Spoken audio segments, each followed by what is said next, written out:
Suppose I'll start right here. That bass speaker is, a student bass speaker, so I decided to add that big JBL down there, and it does sound pretty good. I just tried it on the studio, and I'm going to try some recording with this bass guitar here. Get a little bass sound in there. Anyway, so studio's been coming along.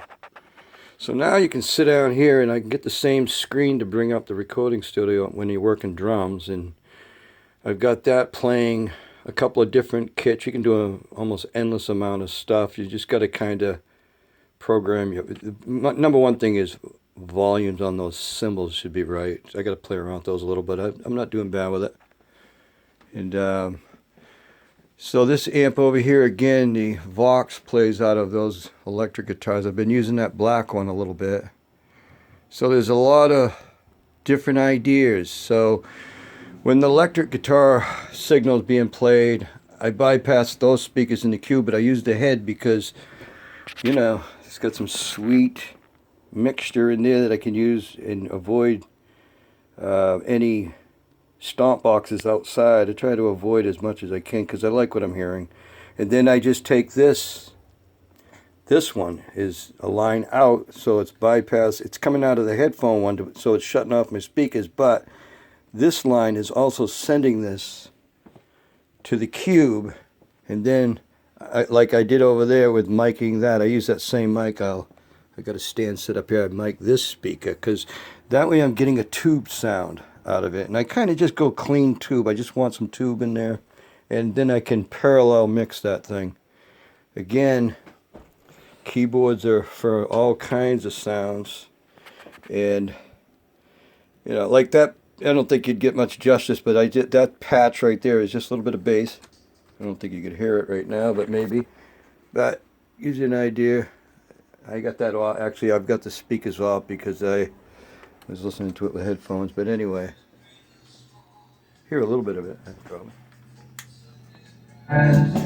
Hear it a little bit.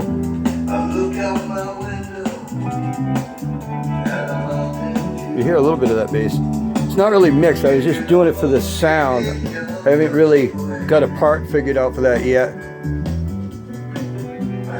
Anyway, that's a lot of keyboard commands. Just shut her off. You'll notice here,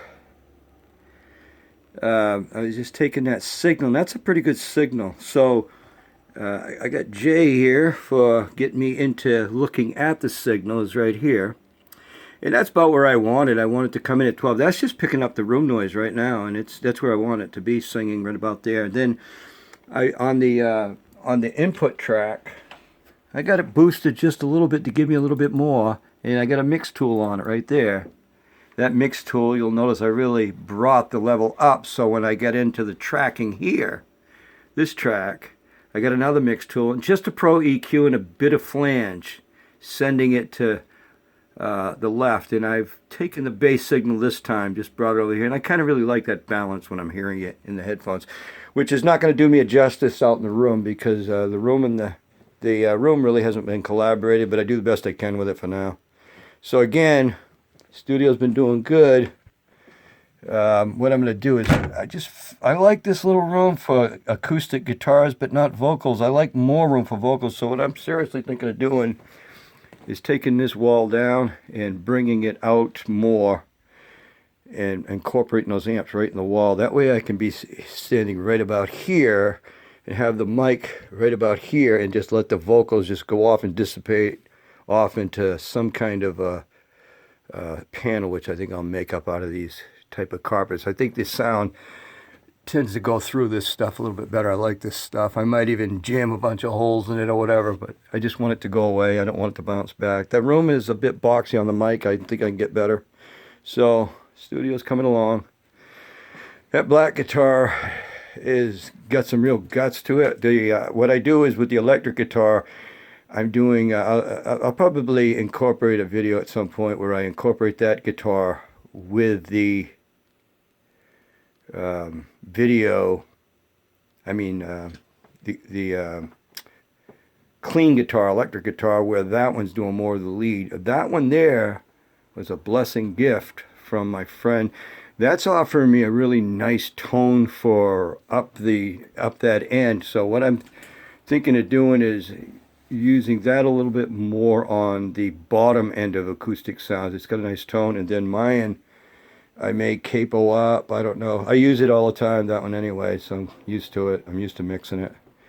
And the other guitar, I'm going to try something real crazy. I think it's called the Tennessee trick. This guitar here, that one, I'm going to get some slinky electric guitar strings on the acoustic, and I'm going to make an octave pull on those and do the same rhythm track, same guitar, but it's going to be an octave higher, and just kind of parallel it into it and see what that sounds like. So I'm having fun with it. When I do have fun, keeps me from jumping off the bridge. Hey, have a good day.